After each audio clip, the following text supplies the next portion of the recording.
নমস্কার বন্ধুরা, অপু দাহার ফ্রেন্ডস কিচেনে আপনাদের সবাইকে স্বাগত জানাই।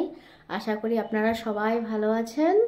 অনেক দিন ভিডিও দেওয়া হয়নি, কিছু সমস্যা ছিল আমাদের, তো আজকে থেকে আবার নতুন নতুন ভিডিও আপলোড করব। আপনারা আমাদের সঙ্গে থাকবেন। আর এই যে ড্রয়িংগুলো দেখছেন, এগুলো আমার ভাস্তি করেছে। এই যে সব ওর প্রাইজ, যেখানে যত কম্পিটিশনে গেছে সব জায়গা থেকে প্রাইজ এনেছে। আজকে আমরা ছোট মাছ দিয়ে সরষে দিয়ে করব। এই যে আমার বান্ধবী ছোট মাছ কেটে নিচ্ছে। এখানে আছে পাবদা মাছ, আলু দিয়ে করব। এখানে চিংড়ি মাছ আছে, চিংড়ি মাছটার একটা রেসিপি হবে, তো ওটা আজকে শেয়ার করব না, অন্যদিন শেয়ার করব। সবজি কেটে নিচ্ছে।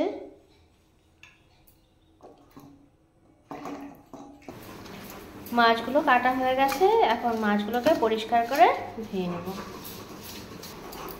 আমার বান্ধবী সর্ষে, লঙ্কা, পেঁয়াজ বেটে নিচ্ছে। এই যে মাছগুলো পরিষ্কার করে ধুয়ে নেওয়া হয়েছে। নুন হলুদ দিয়ে মাছগুলোকে মেখে নিয়েছি। এখানে আছে সর্ষে, কাঁচা লঙ্কা বাটা, এখানে পেঁয়াজ বাটা, আর ফোড়নের জন্য কাঁচা লঙ্কা, আর পাবদা মাছের জন্য আলু কেটে নিয়েছি। এখন আমরা রান্নাটা বসাবো। কড়াই গরম হয়ে গেছে, এখন আমি তেল দিয়ে দিচ্ছি। মাছগুলোকে ভেজে নেব, সর্ষের তেলে রান্নাটা করব।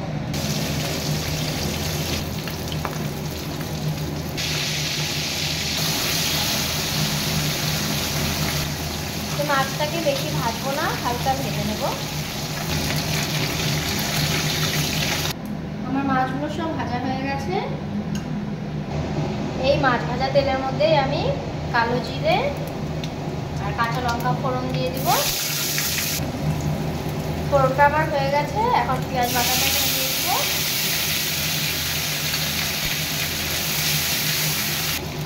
পেঁয়াজটাকে একটু ভালো করে কষিয়ে নেব।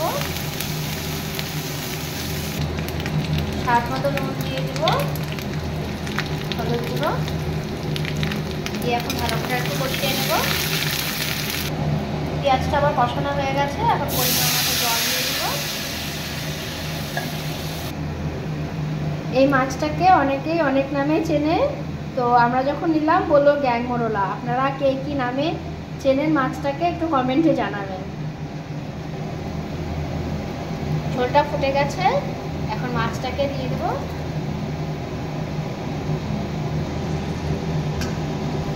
এখন এর মধ্যেই এই সর্ষে আর লঙ্কা বাটাটা দিয়ে দেব।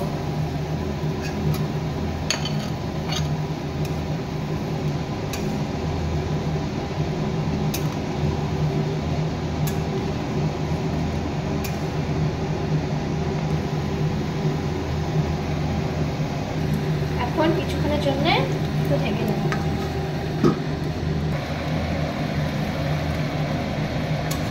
হয়ে গেছে আমার রান্না প্রায়। এর মধ্যে একটু কাঁচা সরষের তেল দিয়ে নামিয়ে নেব। এই মাছটা এরকম করে রান্না করলে গরম ভাতের সাথে খেতে দুর্দান্ত লাগে। সেই সুন্দর গন্ধ বেরিয়েছে।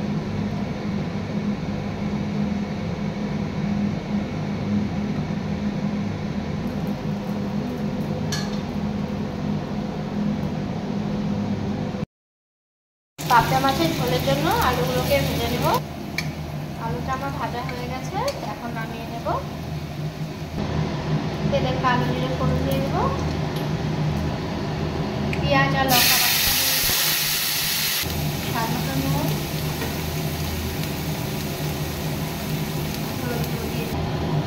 এর মধ্যে সামান্য রেড চিলি পাউডার আর জিরে গুঁড়ো দিয়ে একটু সামান্য জল দিয়ে কষিয়ে নেব। আমার মশলাটা কষানো হয়ে গেছে, এখন ভাজা আলুগুলো দিয়ে আর একটু কষিয়ে নেব। কষানো হয়ে গেছে, এখন পরিমাণ মতো জল দিই।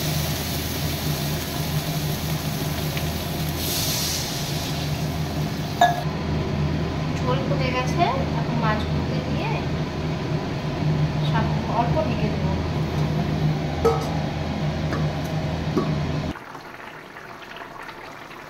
আলু দিয়ে এভাবে পাবদা মাছের গা মাখা করে ঝোল করে খাবেন, ভালো লাগে খেতে। আমার রান্নাটা হয়ে গেছে, এখন আমি নামিয়ে নেব।